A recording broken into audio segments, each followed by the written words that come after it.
Good morning बच्चों। आज हम हिस्ट्री का पहला चैप्टर करने जा रहे हैं, ट्रेसिंग चेंजेस थ्रू 1000 ईयर्स। 1000 साल में क्या क्या चेंजेस आए हैं उसको रेखांकित करना। Now take a look at maps 1 and 2। मैप 1 was made in 1154 CE by the Arab geographer अल-इद्रिसी। अब ये जो हमें दो मैप्स दिए गए हैं, एक ये मैप है, मैप 1 है ये। अब इसके बाद एक और मैप है, ये है मैप 2। जो मैप 1 है ये 1154 CE में बनाया गया है। किसने बनाया है? ये अरब का जोग्राफर था अल-इद्रिसी। ये देखिए नाम, अरब जोग्राफर अल-इद्रिसी। और ये कब बनाया गया था? 1154 CE। Okay, the section reproduced here is a detail of the Indian subcontinent from his larger map on the world। अब इसमें है क्या? ये जो सेक्शन इन्होंने बनाई थी उसमें क्या डिटेल दी गई है? इंडियन सब कॉन्टिनेंट की। कैसे? इंडियन सब कॉन्टिनेंट जो है वो एक लार्जर, कितना बड़ा मैप था पूरी दुनिया में। ये अगर आपको सही ढंग से देखना है तो इस मैप को हम इस तरीके से देखेंगे। आप इस मैप को देखेंगे, ये आपका इंडियन सब कॉन्टिनेंट था जो इतना लार्ज था। यहाँ से देखिए कितना लार्ज है ये, यहाँ से ऐसे है। ये उस तरीके से बनाया गया था अरब जोग्राफर ने। ओके, और अगर आप दूसरा मैप देखेंगे तो वो इस तरह से बनाया गया है यहाँ से। ओके, तो ये अलग अलग मैप हैं जो ऐसे। अब ये अलग अलग मैप थे दोनों, ये आपका मैप 1 और ये आपका मैप 2, जो कि अलग अलग टाइम पे बनाए गए थे, अलग अलग इंसानों ने बनाए थे। ओके, अब the section reproduced here in the detail is the detail of the Indian subcontinent from his larger map of the world. ये उसके पूरे जो मैप था, उसका वर्ल्ड का मैप था जो, ये उसका सिर्फ इंडियन सब कॉन्टिनेंट का पार्ट है। ये दोनों जो है इंडियन सब कॉन्टिनेंट के पार्ट हैं। ये भी इंडियन सब कॉन्टिनेंट बताया गया है जो उसने बताया है, और ये भी इंडियन सब कॉन्टिनेंट है। ओके, ये सिर्फ उसका पार्ट है। ये पूरा वर्ल्ड मैप उन्होंने बनाया था, बट ये उसका एक छोटा सा पार्ट है जो कि हमें इंडियन सब कॉन्टिनेंट के बारे में बताया है। ओके, अब मैप 2 किसने बनाया था? Map 2 was made in the 1720s। अब जो मैप 2 था वो कब बना था? 1720s में।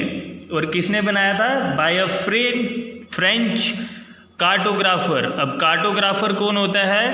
जो मैप्स बनाता है, a person who makes maps. ये देखिए, a person who makes maps. अब the two maps are quite different even though they are of the same area. अब दोनों मैप्स में क्या है? डिफरेंस है। अब जबकि ये दोनों क्या है? इंडियन सब कॉन्टिनेंट को ही दिखा रहे हैं, बट ये दोनों के दोनों क्या है? डिफरेंट हैं। इस मैप में उसने उसको सारा उल्टा करके बताया है, और इस मैप में ये है सीधा करके उसने दिखाया है कि कैसे होता है। जैसे कि अभी मॉडर्न मैप चल रहा है, ये उसी टाइप का है।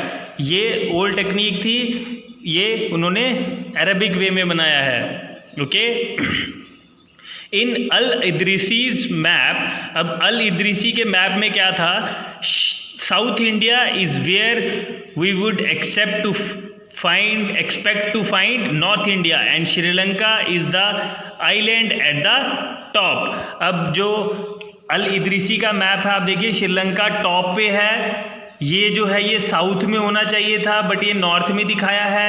ये जो नॉर्थ है ये आपको साउथ में दिखाया है। ये देखिए, ये आपका नॉर्थ है इसमें, और इसमें ये वाला नॉर्थ है। ये आपका साउथ है इसमें, यहाँ पे आपका साउथ है। तो ये देखिए, ये आपका श्रीलंका इसमें यहाँ पे दिखाया है, और मॉडर्न वर्ल्ड में ये है यहाँ पे। तो ये थोड़ा सा इन्होंने चेंज है, कैसे उन्होंने पहले कैसे बनाया था और बाद में कैसे उसमें चेंज हुआ, एवोल्यूशन हुई। Now place names are marked in Arabic. और यहाँ पे देखिए जो जगह के नाम है वो किस में दिए गए हैं, अरबिक में दिए गए हैं। ये देखिए ये अरबिक में है सारे, प्लेसेस नेम अरबिक, ओके। बल्कि दूसरे मैप में जब आप देखेंगे ये इंग्लिश में है प्लेसेस। ये देखिए बालाघाटी, इंडीज, INDES, देखिए तो ये इंग्लिश में है, ओके। ये थोड़ा इंग्लिश उसमें यूज किया गया है। And there are well known names like Kannauj in Uttar Pradesh, spelled in the map as Kannauj. अब ये देखेंगे उत्तर प्रदेश में जो है कन्नौज को इस वे में लिखा गया है, Kannauj, okay.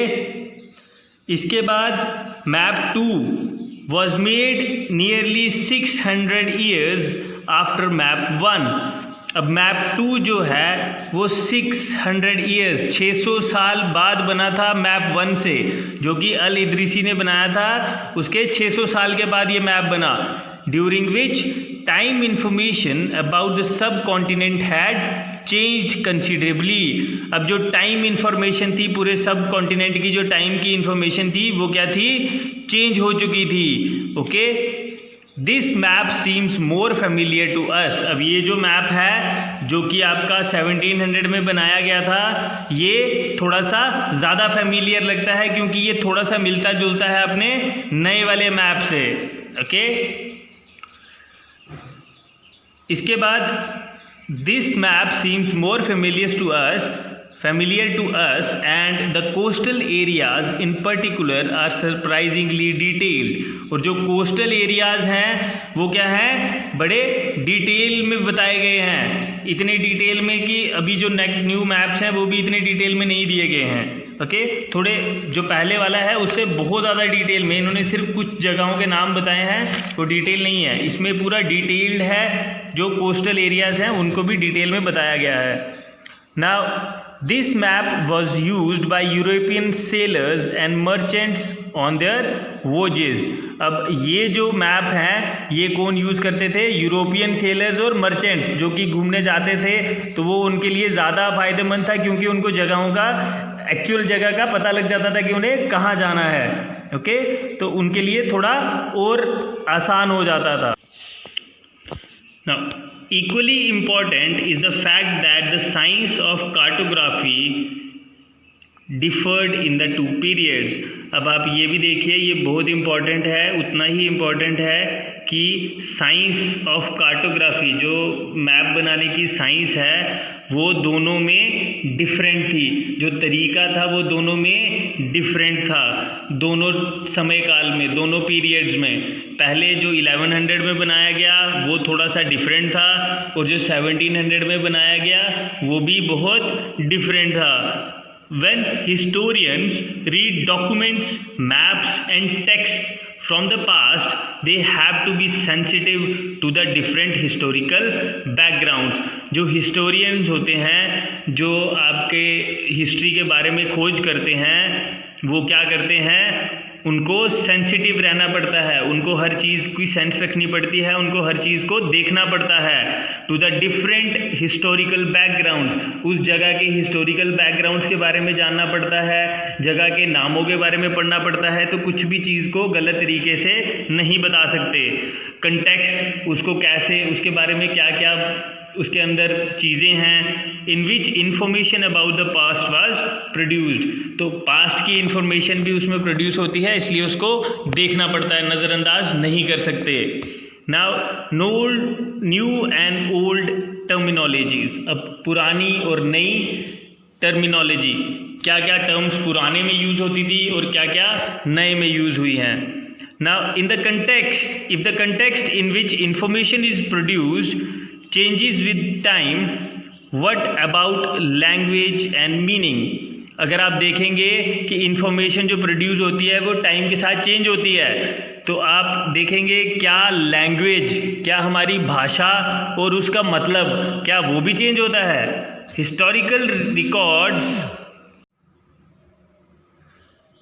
historical records exist in a variety of languages which have changed considerably over the years.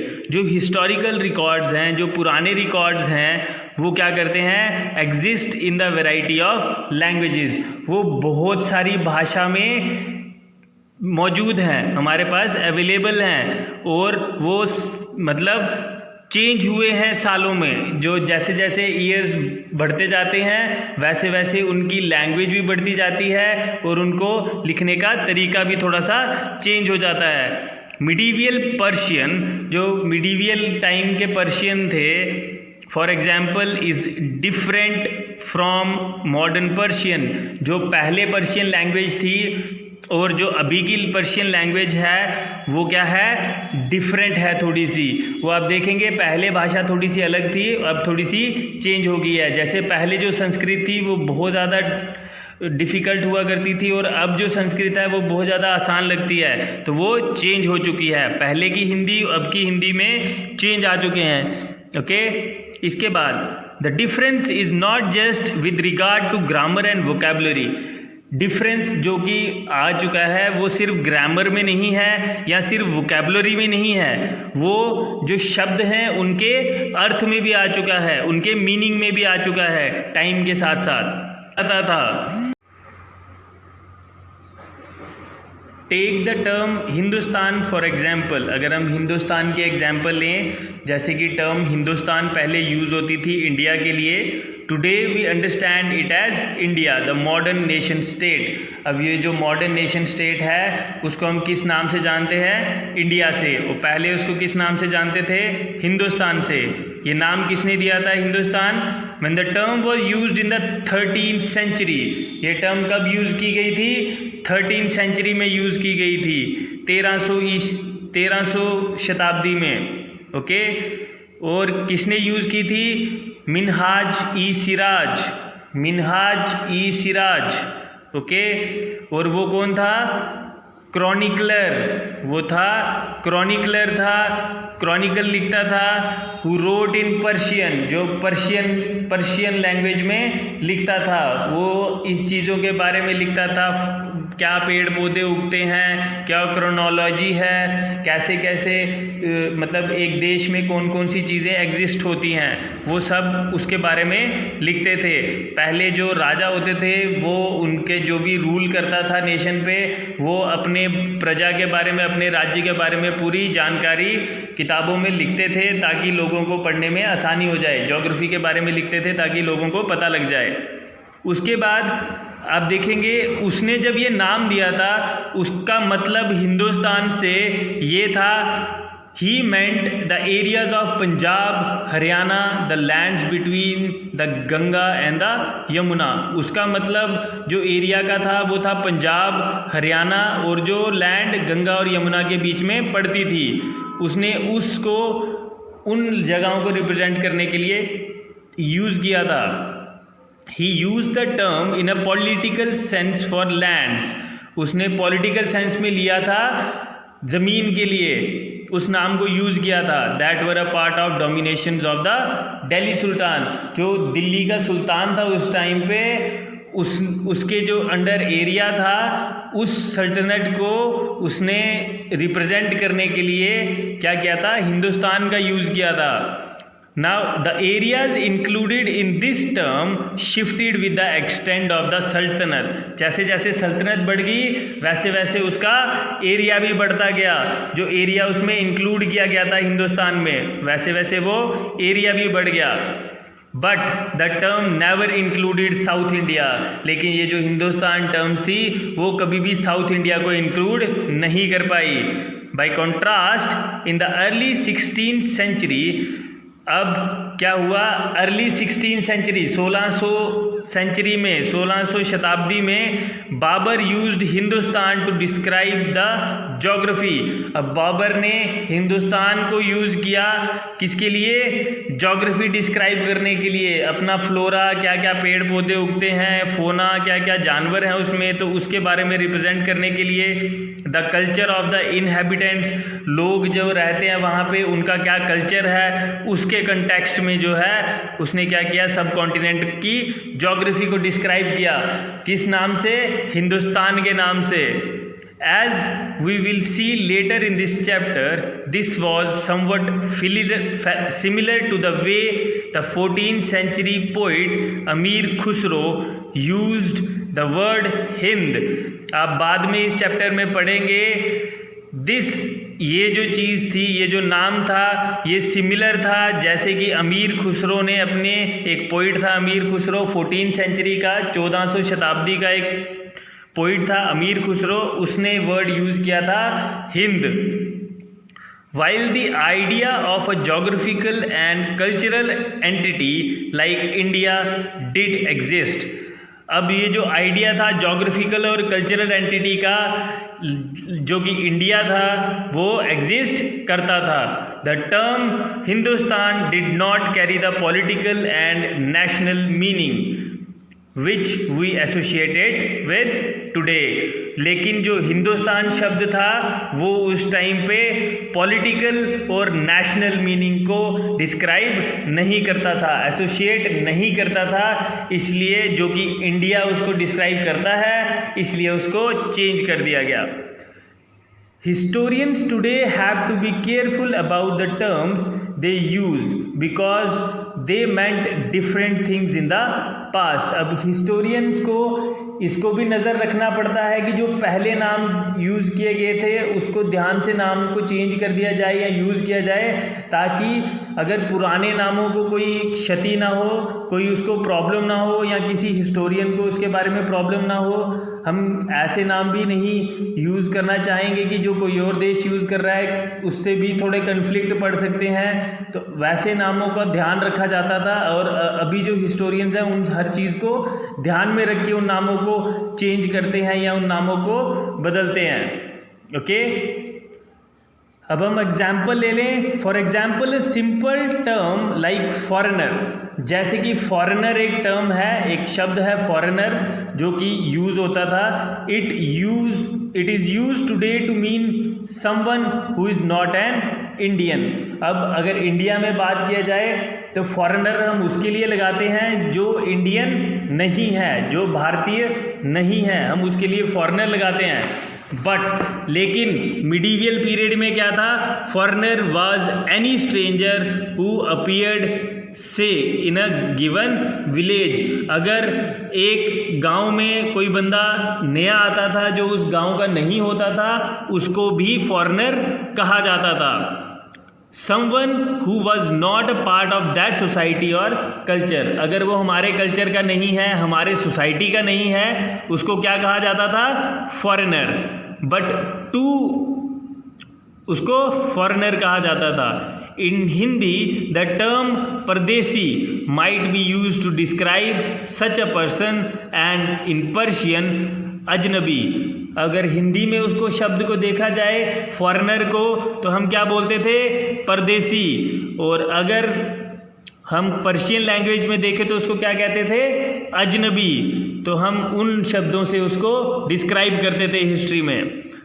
A city dweller therefore might have regarded a forest dweller as a foreigner। जो सिटी में होते हैं लोग, अगर वो फॉरेस्ट के लोग उस वहाँ पे आएंगे तो वो उनके लिए फॉरेनर होते थे, और अगर फॉरेस्ट के लोग सिटी के लोग अगर फॉरेस्ट में आ रहे हैं तो वो उनके लिए फॉरेनर बन जाते थे। But to peasants living in the same village were not foreigner to each other. लेकिन दो किसान जो कि एक ही विलेज में रहते थे वो एक दूसरे के लिए फॉरेनर नहीं थे। Even though they may have had different religious और कास्ट बैकग्राउंड, अगर उनके रिलीजियस या उनके कास्ट बैकग्राउंड जो है, रिलीजन जो है वो अलग अलग थे, लेकिन फिर भी वो एक दूसरे के लिए फॉरेनर नहीं थे। Historians and their sources. अब हिस्टोरियंस जो थे, जो हिस्ट्री लिखते थे, हिस्ट्री की खोज करते थे, कहाँ से उन्होंने खोज की, कैसे उन्होंने क्या क्या सोर्सेज को यूज़ किया। Historians use different types of sources to learn about the past depending upon the period of their study and the nature of their investigation। अब जिस सदी के बारे में उनको जानना है, जिन सालों के बारे में जानना है, जिस चीज़ के बारे में जानना है, उसी हिसाब से उसके बारे में इन्वेस्टिगेट करते हैं, वो स्टडी करते हैं वो। Last year for example you read about rulers of the Gupta dynasty and Harshavardhana. पिछली क्लास में आपने गुप्ता डायनेस्टी और हर्षवर्धना के बारे में जैसे आपने पढ़ा। In this book we read about the following 1000 years। अब इस बुक में हम ये 1000 सालों के कैसे 1000 साल कवर हुए, क्या क्या चेंजेस आए, उसके बारे में पढ़ेंगे। 700 से लेके 1750 तक के changes. You will notice some continuity in the sources used by historians for the study of this period। उन्होंने पिछले चीज़ों को देखकर ही अगली हिस्ट्री के बारे में थोड़ा सा बताया, मतलब पिछले वाली चीज़ों को यूज़ करके अपनी हिस्ट्री को बनाया, थोड़ा सा पिछला कंटेंट यूज़ किया, थोड़ी सी अपनी स्टडी यूज़ की और उसको कंटेंट को लिख दिया या उसको बना दिया, उसको स्टडी करके बना दिया। They still rely on coins, inscriptions, architecture and textual records for information। उन्होंने कॉइन्स को देखा, जो इंस्क्रिप्शन थी, पत्थरों पे अगर लिखा था या किसी और चीज़ों पे ग्रंथों में लिखा था, तो उन चीज़ों को समय के साथ जैसे हुआ उनको पढ़ा और उनको इंफॉर्मेशन गैदर की। But there is also considerable discontinuity. लेकिन कुछ जगहों में उन्होंने डिसकॉन्टीन्यूटी भी की, कुछ चीज़ों को उन्होंने छोड़ा भी। अगर उस चीज़ को उसमें नज़रअंदाज भी करना पड़ गया तो उसको कर दिया गया हिस्टोरियंस के द्वारा। The number and variety of textual records increased dramatically during this period. अब जो टेक्सचुअल रिकॉर्ड्स थे वो क्या हो गए, इंक्रीज़ हो गए, बहुत सारे हिस्टोरियंस हो गए और हर एक जो हिस्टोरियन है अपने अपने रिकॉर्ड्स को बनाता गया और जो नंबर ऑफ रिकॉर्ड्स थे वो क्या हुए, टेक्सचुअल रिकॉर्ड्स थे वो इंक्रीज़ हो गए। They slowly displaced other types of available information. उन्होंने धीरे धीरे क्या कर दिया, डिस्प्लेस कर दिया, जो बाकी की इंफॉर्मेशन पहले की पड़ी हुई थी उन सारी इंफॉर्मेशन को डिस्प्लेस कर दिया by textual records. Through this period paper gradually become cheaper and more widely available. अब इस समय में क्या हुआ, जो पेपर था जिसको हम पेज बोलते हैं, वो पेपर जो था वो क्या हुआ, चीप हो गया, वो सस्ता हो गया और बहुत ज़्यादा यूज़ होने लग गया। Okay, people used it to write holy texts. अब लोग किसके लिए यूज़ करने लगे पेपर को, होली टेक्स्ट जैसे बाइबल हो गई, जैसे आपका गीता हो गई, कुरान हो गई, उन चीज़ों के लिए कि क्या यूज़ करिएगे, आपकी पेपर को यूज़ करने लगे। क्रॉनिकल्स ऑफ रूलर, क्रोनोलॉजी होती है रूलर्स की, उनके पिता के बारे में, उनके दादा के बारे में, उनके जो पूरी ख़ानदान के बारे में जो पता होता है, पूरी फैमिली ट्री के बारे में जो होता है वो उसके बारे में लिखा गया। कैसे एक देश में कैसे कैसे कौन कौन से रूलर्स आए, उसको क्रोनोलॉजी को with the mention of the years, कौन कौन से पीरियड में कैसे, कौन से पीरियड से लेके कौन से पीरियड तक किसका रूल रहा, कौन से पीरियड से लेके कौन से पीरियड तक किसका बर्थ और डेथ रही, वो हर चीज़ को क्रोनोलॉजी में लिखा गया पेपर्स को यूज़ किया गया।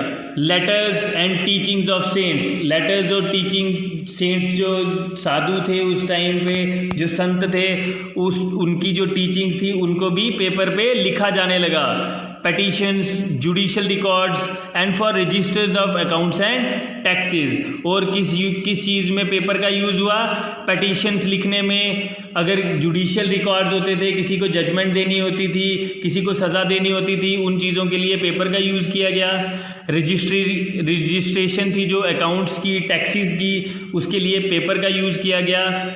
Manuscripts were collected by wealthy people, rulers, monasteries and temples. जो मैन्यूस्क्रिप्ट्स थी वो कलेक्ट की गई किससे, अमीर लोगों से, जो रूलर थे उस टाइम के, मोनास्ट्रीज थी जो लोग रूल कर रहे थे उनसे, और टेम्पल्स जो थे, जो मंदिर थे, उनसे भी। They were placed in libraries and archives, और जो ये जो सारे मैन्यूस्क्रिप्ट्स थे उनको कहाँ पे, और जो बुक्स लिखी गई उनको कहाँ पे रखा गया, लाइब्रेरीज में रखा गया और आर्चीव्स में रखा गया। आर्चीव ऐसी जगह है, a place where documents and manuscripts are stored. यहाँ देखिए, a place where documents and manuscripts are stored. Today all national and state governments have archives where they keep all their old official records and transaction. जहाँ पे भी हमारी पुराने records को, transactions को रखा जाता है, उसको हम क्या बोल देते हैं, उस जगह को archive. Now there was no printing press in those days. उस टाइम पे कोई भी प्रिंटिंग प्रेस नहीं होती थी। So subscribed copied manuscripts by hand. तो कैसे कॉपी किया जाता था, बाय हैंड, हाथों से लिखा जाता था उस सारे मैन्यूस्क्रिप्ट को। If you have ever copied a friends homework you would know that this is not a simple exercise. अगर आपने अपने अलावा अपने दोस्त का भी काम किया होगा, होमवर्क किया होगा, तो आपको पता लग जाएगा कि ये इतना आसान काम नहीं है। इसके लिए बहुत मुश्किल होती है और हमें हर चीज़ को उतारना पड़ता है सही ढंग से कि आपसे कोई गलती ना हो जाए। Sometimes you cannot read your friend's handwriting and are forced to guess what is written.